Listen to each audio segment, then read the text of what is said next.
ఈ వారం మిథున రాశి వారికి ఎలా ఉంది? మిథున రాశి వారికి 4 గ్రహాలు దివ్యంగా యోగిస్తున్నాయమ్మ.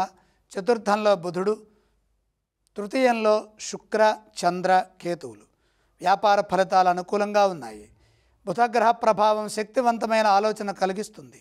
తద్వారా కృషికి తగిన ప్రతిఫలం లభిస్తుంది. ఇప్పుడు తీసుకునే నిర్ణయాలు విజయవంతమవుతాయి. సమయస్ఫూర్తిని ప్రదర్శించి ఉత్తమమైన ఫలితాలని సొంతం చేసుకోండి. ఆర్థిక స్థితి మెరుగైన ఫలితాలను ఇస్తుంది.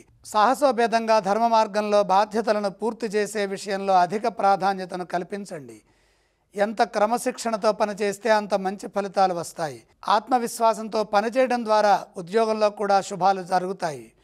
అయితే కొన్ని విషయాల్లో కొందరి ప్రవర్తన మీకు ఇబ్బంది కలిగించవచ్చు.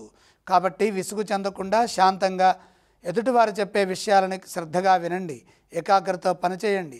సంకల్పసిద్ధి కలుగుతుంది. కేవలం ఊహలకే పరిమితం కాకుండా కార్యాచరణపై దృష్టి నిలపండి. కృషి ఎంత చేస్తున్నామో సరైన మార్గంలో కృషికి తగ్గట్టుగా కార్యాచరణ ఉండాలి. స్పష్టత కోసం మిత్రుల సూచనలు తీసుకోండి. ఈ రాశివారు ఏ స్తోత్రం పఠిస్తే బాగుంటుందంటారు? మిథున రాశివారు శ్రీ సూర్యనారాయణమూర్తిని స్మరించడం మంచిది. ఏ ఆలయాన్ని సందర్శిస్తే బాగుంటుంది? సూర్యుణ్ణి ప్రత్యక్షంగా దర్శించండి. అలాగే ఈ రాశివారు ఏవేవి దానం చేస్తే బాగుంటుందంటారు? గోధుమలు దానం చేయండి.